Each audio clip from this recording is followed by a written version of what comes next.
하나님을 믿는 성도의 삶, 그 삶의 기준을 십계명의 말씀 가운데 찾을 수 있습니다. 그저 믿는다 말하고 사는 것에 그치지 않고 우리가 어떻게 제대로 믿음 안에 살 수 있는가, 믿는 사람은 어떻게 살아야 되는가라고 하는 기준이 십계명이라고 하는 것을 우리 지난 시간에 함께 나누었습니다. 그리고 십계명의 그 첫 번째 계명은 우리가 믿는 대상이 누구인지, 우리가 사랑하는 대상이 누구인지에 대해서 분명하게 선포합니다. 너는 나 외에는 다른 신들을 내게 잊지 말라. 바꿔 얘기하면요, 이것은 너는 오직 하나님만 사랑하라는 말씀입니다. 오직 하나님만 사랑하라. 그 하나님을 향한 사랑 가운데 우리가 사람과 사람 사이에 온전한 사랑을 이룰 수 있고 우리의 삶의 목적을 온전히 세울 수 있으며 하나님께서 주시는 그 축복을 온전히 누릴 수 있습니다. 하나님을 온전히 사랑한다라고 하는 것은 하나님이 어떤 분이신지를 내가 정확히 알고 스스로 우리에게 보이신 그대로 하나님을 인정하며 그 하나님을 영화롭게 하는, 하나님께 영광을 돌리는 삶을 살아내는 것입니다. 이것이 우리의 인생의 목적이고 이것이 우리가 삶을 제대로 삶답게 살아내는 길이죠. 그리고 이제 이어지는 두 번째 계명은 우리가 지난 시간 나누었던 우리는 하나님을 사랑한다, 오직 하나님만 사랑한다 라고 하는 이 고백에 이어서 그렇다면 그 하나님을 사랑하는 모습, 그 하나님을 사랑하는 방식은 어떠해야 되는지에 대해서 우리에게 말하고 계십니다. 가장 분명한 것은요, 우리는 하나님께서 원하시는 모습대로 하나님을 사랑해야 한다는 겁니다. 이것에 대한 말씀들이 계명이 두 번째, 세 번째, 네 번째의 계명을 통해서 우리에게 주어진 겁니다. 오늘 우리는 먼저 두 번째 계명의 말씀들을 나눕니다. 4절의 말씀에 보면 너를 위하여 새긴 우상을 만들지 말고 또 위로 하늘에 있는 것이나 아래로 땅에 있는 것이나 땅 아래 물속에 있는 것의 아무 형상이든지 만들지 말라고 말씀하셨습니다. 이것이 두 번째 계명이죠. 한마디로 우리가 머리에 잘 기억하고 있는 걸로 하면 우상 숭배하지 말라는 명령입니다. 우상 숭배하지 말라. 익히 잘 알고 있는 명령, 하나님의 말씀입니다. 그럼 우상이라고 하는 건 뭘까요? 여기서부터 출발해야 될 겁니다. 우상 숭배하지 말라 하셨으니 그럼 우상은 무엇인가? 여러분, 우상하면 머리에 먼저 떠오르신 것이 뭡니까? 사실 일반적으로 많은 사람들이 우상하면 생각하는 것은 어떠한 것의 형상입니다. 그것이 사람이든 혹은 짐승이든 혹은 물고기든지 간에 어떤 것의 모양을 본따서 상을 만들어 놓고 그 앞에 사람들이 오늘 말씀 그대로 절하며 숭배하며 비는 것이죠. 그것이 우리가 일반적으로 생각하는 우상입니다. 이런 관점에서 보면 우리 절에 가면 볼 수 있는 불상도 우상일 거고요. 여러 가지 종류의 다양한 종교들이 숭배하는 상, 그리고 우리 예전에 그런 논란이 됐던 적도 있는데 당군상을 세운다라고 하는 이런 것도 다 우상의 종류에 들어가겠죠. 또 사람의 모양은 아니지만요, 우리 예전에 성황당 나무 이런 게 있었죠. 마을 입구에 큰 나무가 있어서 거기에 여러 가지 색깔로 되어 있는 천을 매달아 놓은 새끼줄 같은 거를 이렇게 걸어 놓고 그 앞에서 제사 지내고 그 앞에서 복을 빌고 했던 그 성황당 나무 자체가 또 우상일 수도 있을 겁니다. 이것이 우리가 생각하는 우상입니다. 어떤 모양을 가지고 있는 상이죠. 그리고 우상 숭배하지 말라라고 하신 하나님의 명령을 지키는 방법으로 우리가 쉽게 생각하는 것도 여기에 있습니다. 그 상을 부서뜨리는 거죠. 기드온에게 너희 집에 있는 우상의 제단을 파괴하라고 명령하신 그 하나님의 말씀 앞에 순종했던 것처럼 우리도 내가 이제 예수 믿으니까, 내가 하나님 믿으니까 그러면 난 우상 숭배 안 해야지 라고 했을 때 우리가 가장 먼저 하는 게 그런 우상의 제단들, 우상의 상을 부수는 겁니다. 당군상을 부수고 성황당 나무를 도끼로 찍어내고 뭐가 됐든지 간에 우리 집에서 내가 섬기고 내가 이걸 모셔놓고 우리 뭐 신주단지 모시듯이 한다고 하는데 그렇게 모셔놓고 빌던 것들을 다 치워버리고 부숴버리고 하나님을 믿는다라고 하는 것이 우리가 생각하는 가장 직관적으로 알 수 있는 우상 숭배하지 않는 것이죠. 분명히 그렇습니다. 그런 것들은 다 우상입니다. 온갖 헛된 신들, 그들을 섬기기 위해서 만들어 놓은 모든 상들이 다 우상이죠. 그리고 그것을 부수고 치우고 태우고 없애는 것들이 우상 숭배를 철폐하는 모습일 수 있습니다.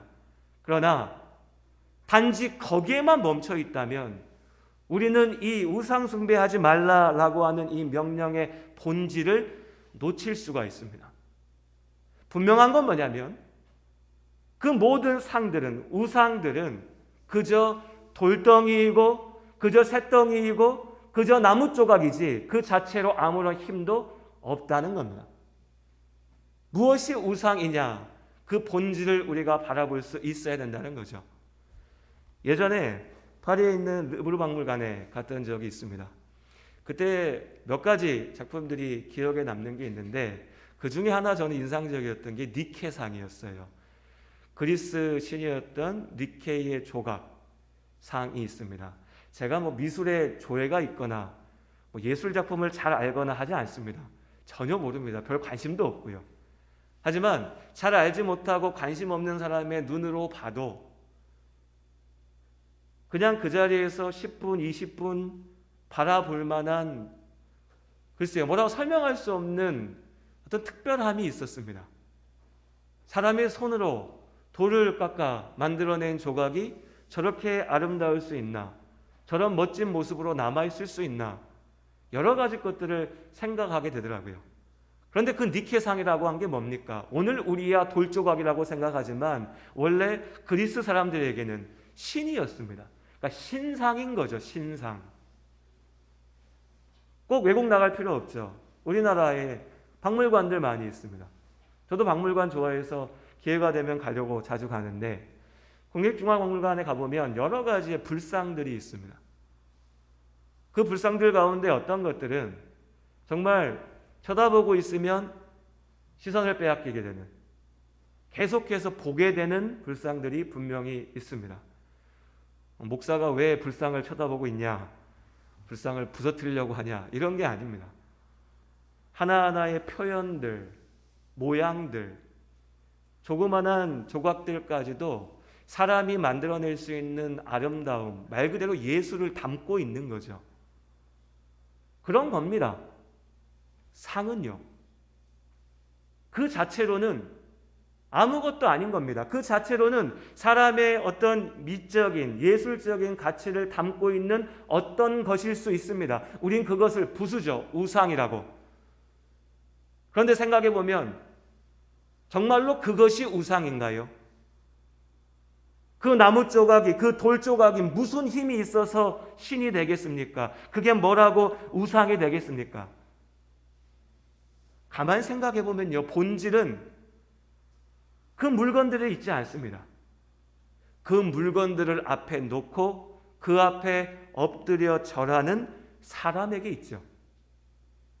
그것이 뭐든지 간에 그 앞에 머리를 조아리며 이것이 나의 신이다 라고 외치는 그 사람의 마음이, 그 사람의 태도가 우리가 우상을 만들어내는 겁니다. 그러면 사실 우리가 우상을 숭배하지 않는다, 우상을 부수겠다 라고 했을 때 정말로 부숴야 될 것은 그 나무 조각, 돌 조각이 아니라 우리들 자신인 거죠. 우리 마음속에 있는 죄악된, 거짓된 믿음인 겁니다. 사실 그래서 오늘 우상 숭배의 문제의 가장 본질적인 원인은요, 4절의 말씀에 너를 위하여 새긴 우상을 만들지 말라 할 때 우리는 우상이라고 하는 말에 집중합니다. 하지만 더 본질적인 문제는 너를 위하여 새긴 우상, 너를 위하여 새겼다라고 하는 말에 있는 것 같습니다. 우리의 죄악된 욕망은 하나님께서 우리에게 스스로를 알리시고 보이신 대로 하나님을 알고 믿고 사랑하지 못하게 합니다. 하나님은 내가 이런 하나님이다라고 우리에게 자꾸 말씀하시고 보여주시는데 우리는 자꾸 그 모습을 다 지워버리고 없애버리고 내가 원하는 모습대로의 하나님, 신을 찾으려고 하죠. 그 대표적인 예가 출애굽기 32장에 등장하는 금송아지의 사건입니다. 우리 성도님들도 기억하실 겁니다. 우리가 같이 한번 읽어보죠. 출애굽기 32장, 성경을 좀 뒤로 넘기셨어요? 같은 출애굽기의 32장 1절 말씀, 구약성경 131쪽에 있습니다. 우리 같이 한 목소리로 32장 1절 말씀을 읽겠습니다. 백성이 모세가 산에서 내려오미 더딤을 보고 모여 백성이 아론에게 이르러 말하되 일어나라, 우리를 위하여 우리를 인도할 신을 만들라. 이 모세 곧 우리를 애굽 땅에서 인도하여 낸 사람은 어찌 되었는지 알지 못함이니라. 아멘. 이스라엘 백성들이 아론에게 쫓아가서 신을 만들어 내라고 말합니다. 지금 이스라엘 백성들은 시내산 아래에 있습니다. 시내산 위에는요, 하나님께서 임재하셨습니다. 모세가 그 자리에 나아가서 하나님과 함께합니다. 그 시내산 위에 설명할 수 없는 자욱한 구름과 천둥 번개와 뭐라 표현할 수 없으나 하나님께서 그 자리에 임재하셨다고 하는 것을 보이는 여러 가지의 모습들이 있었습니다. 눈을 들어서 그 시내산을 볼 수만 있으면 하나님이 저기 계시구나 알 수 있었습니다. 그러나 이스라엘은 그 시내산조차도 보지 않았죠. 보지 않았습니다. 그들은 그저 당장 내 눈앞에 모세가 없다는 것만 봤습니다. 그 모세가 우리를 이집트에서 인도해 냈거든요. 사실 하나님께서 하셨습니다. 10가지의 재앙을 통하여 말도 안 되는 상황 속에서, 불가능한 상황 속에서 이스라엘을 노예되었던 이집트에서 건져내셨습니다. 이제 이집트 군대에게 붙잡혀서 죽게 된 이스라엘을 홍해를 갈라 바다를 건너게 하시고 살리셨습니다. 그런데 그 놀라운 모든 하나님의 역사와 기적을 보았으나 여전히 이스라엘은 하나님을 알지 못하고 하나님을 보지 않습니다. 인정하지 않죠. 그저 모세를 봅니다. 모세가 우리를 이집트에서 꺼내온 사람이다. 그런데 그 모세가 우리 앞에 보이지 않다. 사람의 죄악이 어디서부터 시작하냐면 결국 우리 마음속에 있는 본질은요, 두려움과 욕망입니다. 두려워하기 때문에 반응하고 욕망하기 때문에 반응하는 거죠. 이스라엘 사람들은 두려웠습니다. 광야로 나왔는데, 이집트에서는 나왔는데 우리를 이끌어낸 모세가 보이지 않으니까 이제부터 어떻게 살아야 되냐, 이제 우리는 어떻게 나아가야 되냐, 두려웠지요. 나아갈 길이요. 그리고 그들은 욕망했습니다. 왜 우리가 이집트에서 누렸던 것을 여기서 누리지 못하나? 왜 우리가 이집트에서 누렸던 그 좋은 것들을, 그 부귀 영화를, 그 화려한 삶을 더 이상 누리지 못하나? 착각이죠. 거짓말입니다. 언제 이스라엘이 이집트에서 그렇게 화려하고 멋지고 아름답게 살았습니까? 우린 다 알고 있죠. 이집트에서 이스라엘은 노예였습니다.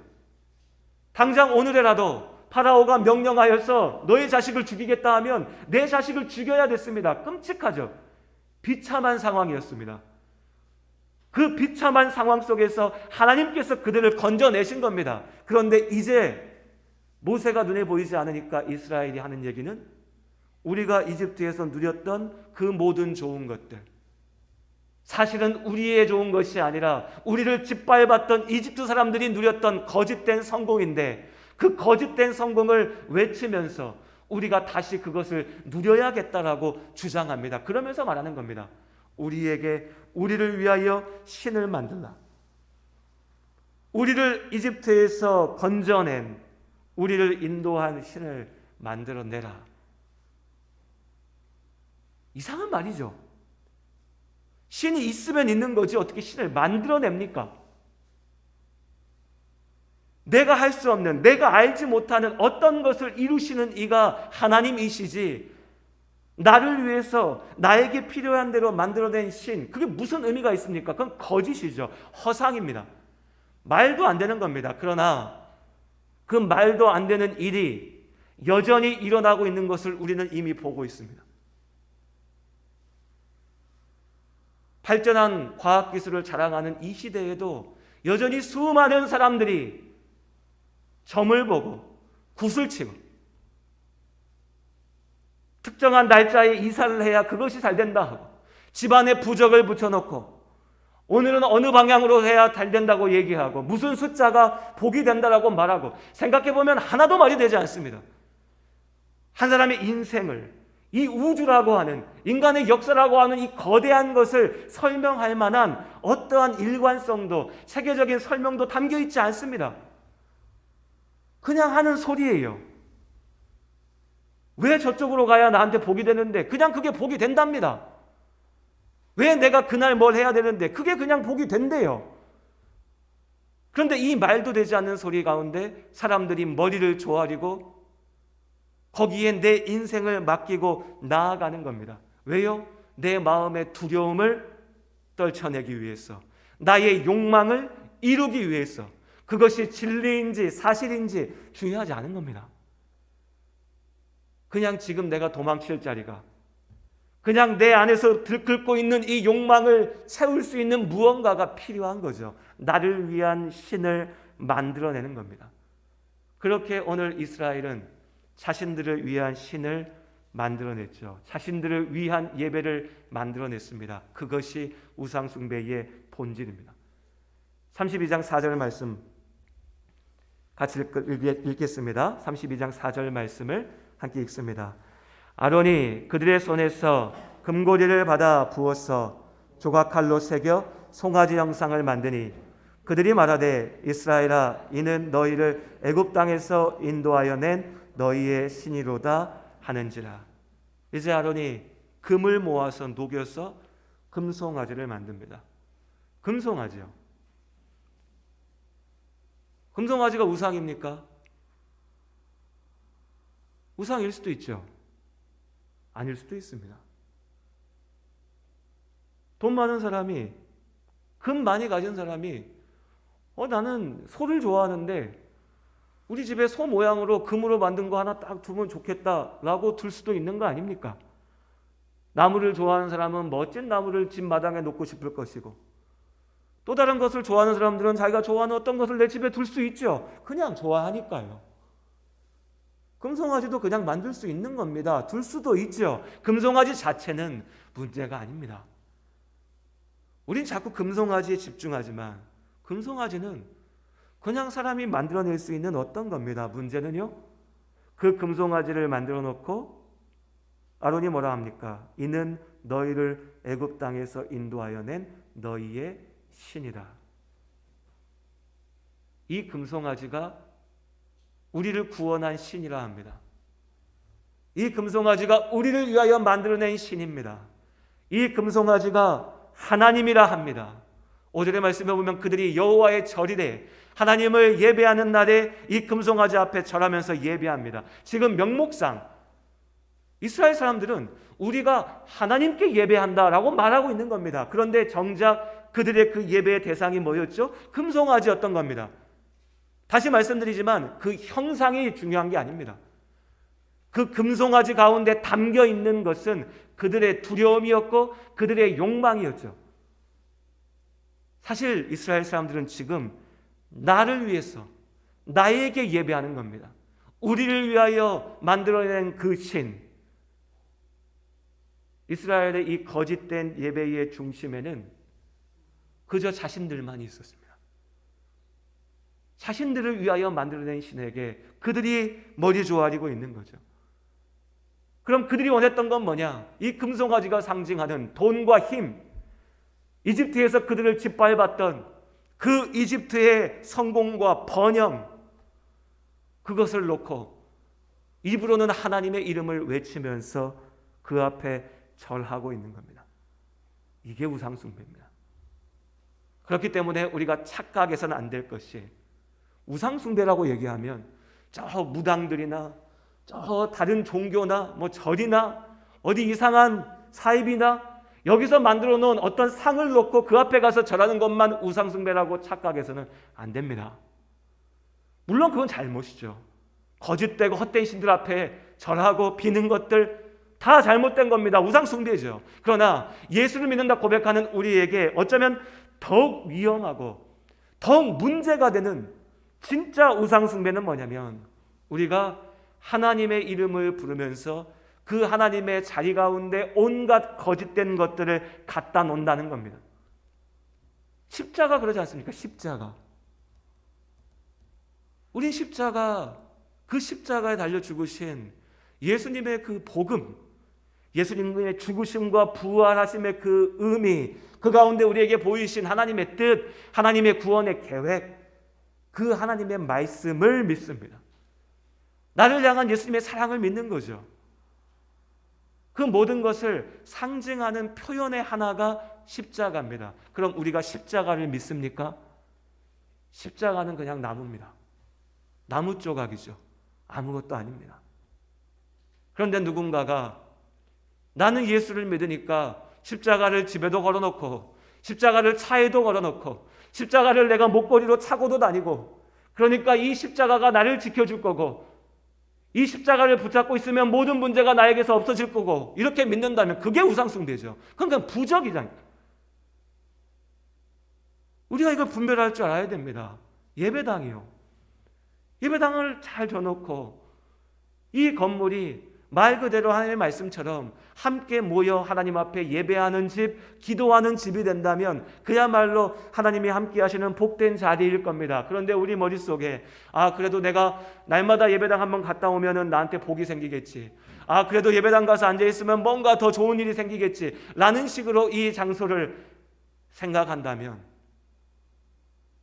이 교회가, 이 자체가 나에게 우상이 되는 겁니다. 그겁니다. 우상숭배가 저 멀리 어려운 어떤 자리에 있는 게 아닙니다. 나를 위한 어떤 것을 만들어서 하나님이 계셔야 될 자리 가운데 그것을 올려놓는다면, 그것이 눈에 보이는 어떤 모습이든 아니면 눈에 보이지 않는 무엇이든, 그것이 나의 자식이든 나의 부모든 내가 사랑하는 어떤 사람이든 내가 이루고자 하는 어떤 일이든 내가 세상에서 갖고자 하는 무엇이든지 간에 그것이 나에게 우상이 되는 겁니다. 우상의 본질을 정확히 기억하시기 바랍니다. 나를 위하여 내가 만들어낸 어떤 것, 그것이 우상입니다. 그리고 하나님께서 그 우상을 분명하게 미워하십니다. 벌하시겠다라고 말씀하시죠. 5절과 6절의 말씀입니다. 출애굽기 20장 5절의 말씀에 보면 그것들에게 절하지 말며 그것들을 섬기지 말라. 그리고 나 내 하나님 여호와는 질투하는 하나님인즉이라 말씀하십니다. 이 문장의 사이에 그것들을 섬기지 말라, 그리고 나서 나 내 하나님 여호와라고 말씀하시는 사이에 하나의 표현이 빠져 있습니다. 왜냐하면이죠. 왜냐하면 하나님께서 우리에게 우상 숭배하지 말라고 명령하셨습니다. 왜냐하면, 왜 너희가 우상 숭배하지 말아야 되느냐 하면 그 두 가지의 이유를 우리에게 말씀하시는 겁니다. 첫 번째는요, 회초리입니다. 하나님께서 치시는 회초리죠.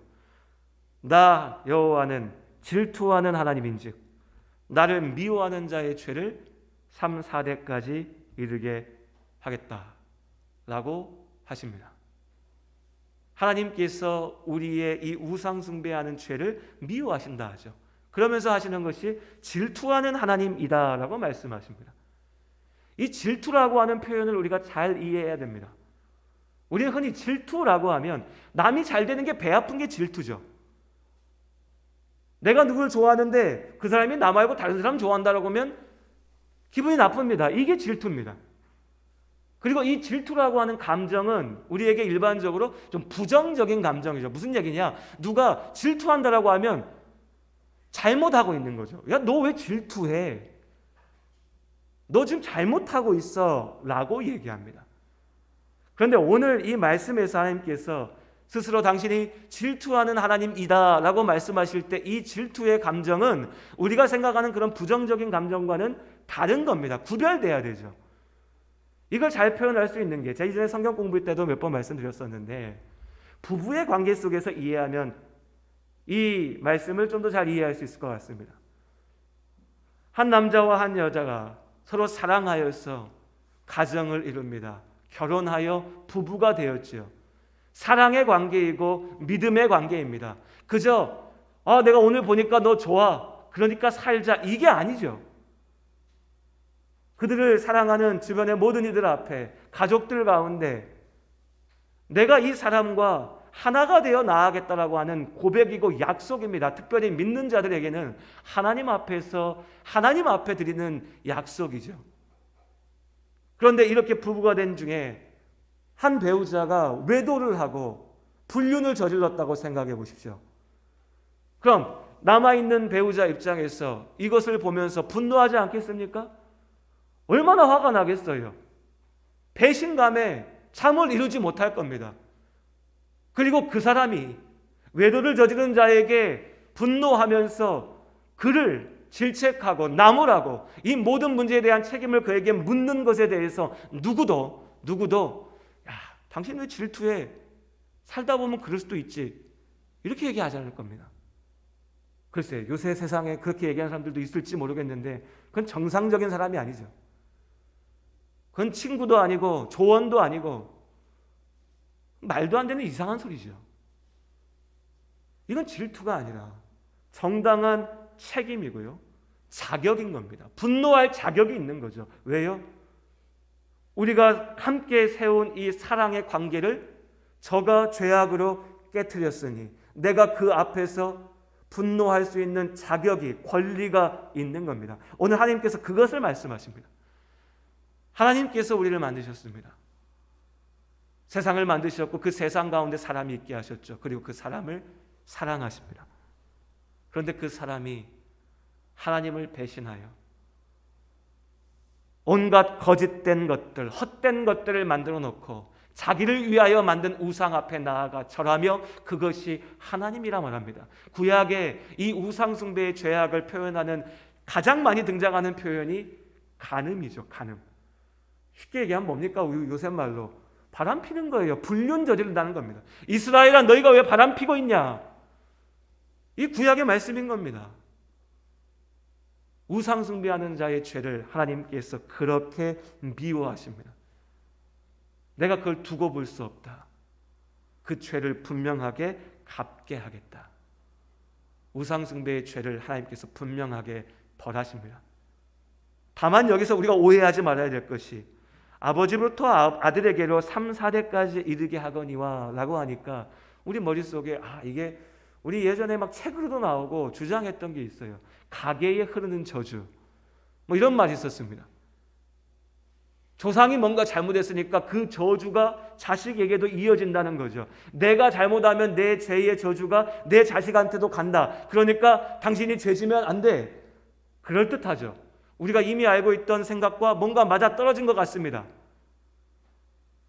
그러니까 많은 사람들이 그거에 열광합니다. 그런데 하나님께서 정말 그런 걸 말씀하십니까? 아니죠. 철저히 거짓입니다.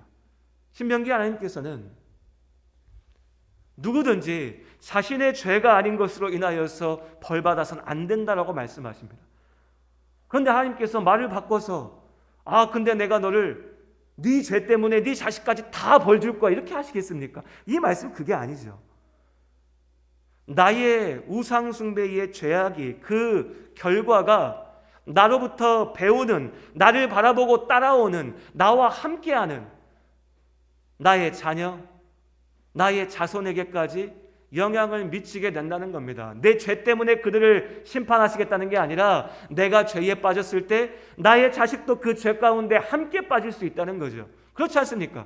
부모가 우상 숭배하며 거짓된 신 앞에 머리 조아리고 빌고 있는데 그걸 보고 자라난 자녀들이 똑같이 생각하지 않겠어요? 부모가 돈만 보고 살아가면 자식도 똑같아지는 겁니다. 부모가 허황된 것들 가운데 인생을 던지면 그 밑에 살아난 자녀들도 마찬가지의 죄악 가운데 빠지는 거죠. 하나님께서 경고하시는 겁니다. 왜 그런 어리석음 가운데, 죄악 가운데 들어가느냐. 그러나 하나님께서 우리에게 그저 너 그러니까 벌 받으니까 그거 하지 마 라고만 말씀하시는 게 아니죠. 6절의 말씀, 우리 함께 한 목소리로 20장 6절 말씀을 읽겠습니다. 함께 읽습니다.